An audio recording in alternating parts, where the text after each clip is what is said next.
Hello students, आप सभी कैसे हैं? मैं उम्मीद करती हूँ कि आप सभी बिल्कुल ठीक होंगे और पढ़ाई में अच्छा कर रहे होंगे। स्टूडेंट्स, आज की इस वीडियो में हम कक्षा 10 की हिंदी की एक बहुत ही महत्वपूर्ण और रोचक कहानी के बारे में बात करने वाले हैं। बड़े भाई साहब। इस कहानी के माध्यम से हमें पता चलता है उत्तरदायित्व की भावना, पढ़ाई और अनुभव का वास्तविक सत्य और जीवन से जुड़ा एक गहरा संदेश। तो स्टूडेंट्स, यदि आप अपनी बोर्ड परीक्षा की तैयारी कर रहे हैं या इस अध्याय को सरल भाषा में समझना चाहते हैं, तो इस वीडियो को अंत तक अवश्य देखें। यदि वीडियो पसंद आए तो लाइक करें, शेयर करें और चैनल को सब्सक्राइब करना बिल्कुल ना भूलें। चलिए स्टूडेंट्स, शुरू करते हैं आज का अध्याय, बड़े भाई साहब। पाठ का सार प्रस्तुत कहानी के मुख्य पात्र बड़े भाई साहब हैं, जो अपने छोटे भाई लेखक के साथ छात्रावास में रहते हैं। बड़े भाई छोटे भाई से 5 साल बड़े हैं तथा कक्षा में 3 दर्जे आगे हैं। वे अपने छोटे भाई के प्रति अपने कर्तव्य को भली भांति समझते हैं और उसका सही मार्गदर्शन करना चाहते हैं, जिसके लिए उन्हें अपने बाल मन की इच्छाओं को भी दबाना पड़ता है। अपने छोटे भाई के आगे स्वयं को आदर्श रूप में प्रस्तुत करने के लिए तथा उसे पढ़ने के प्रति प्रेरित करने के लिए वे हरदम किताब खोलकर पढ़ते रहते हैं।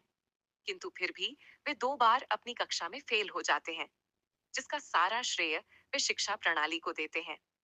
और लेखक पूरे दिन खेलने व मौज मस्ती करने के बावजूद अव्वल अंकों से अपनी कक्षा में पास होकर अगली कक्षा में चला जाता है।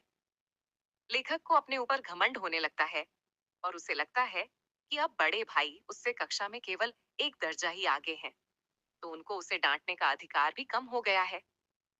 तब बड़े भाई उसे बताते हैं कि चाहे लेखक कक्षा में उससे आगे क्यों ना निकल जाए, किंतु तब भी लेखक से वे उम्र व अनुभव में 5 साल बड़े हमेशा रहेंगे और उसे डांटने व सही मार्ग पर चलाने का अधिकार उनसे कोई नहीं छीन सकता।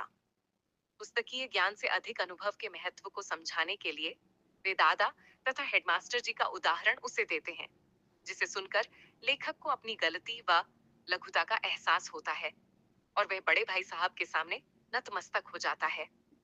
अंत में बड़े भाई बताते हैं कि उनका भी खेलने व कनकौए उड़ाने का मन करता है, किंतु छोटे भाई को बेराह जाने से रोकने के लिए अपनी खेलने व कनकौए उड़ाने की इच्छा को मन में दबाना पड़ता है। इस प्रकार यह कहानी हमें यह सिखाती है कि केवल पुस्तकीय ज्ञान ही सब कुछ नहीं होता, बल्कि अनुभव, अनुशासन और जिम्मेदारी का जीवन में बहुत बड़ा महत्व होता है। बड़े भाई साहब अपने छोटे भाई से सख्ती इसलिए करते हैं क्योंकि वे उसका भविष्य संवारना चाहते हैं। अंत में लेखक को यह समझ आ जाता है कि बड़े भाई साहब का डांटना प्रेम और जिम्मेदारी से भरा हुआ है। ये कहानी भाई भाई के सच्चे प्रेम और अनुभव की महानता को दर्शाती है। उम्मीद करती हूँ स्टूडेंट्स, आपको ये पाठ अच्छा लगा होगा और पूरी कहानी आसानी से समझ में आई होगी। अगर वीडियो हेल्पफुल लगा हो तो इसे अपने दोस्तों के साथ जरूर शेयर करना, ताकि उन्हें भी पढ़ाई में मदद मिल सके। अगर स्टूडेंट्स, आपको बड़े भाई साहब के महत्वपूर्ण प्रश्न उत्तर, शॉर्ट नोट्स और परीक्षा उपयोगी उत्तर आसानी से चाहिए, तो आप मेरी वेबसाइट पर जरूर विजिट करें। नीचे डिस्क्रिप्शन में वेबसाइट का लिंक दिया गया है। वहां पर आपको कक्षा 10 हिंदी के सभी अध्यायों के इजी और एग्जाम ओरिएंटेड क्वेश्चन आंसर्स मिल जाएंगे।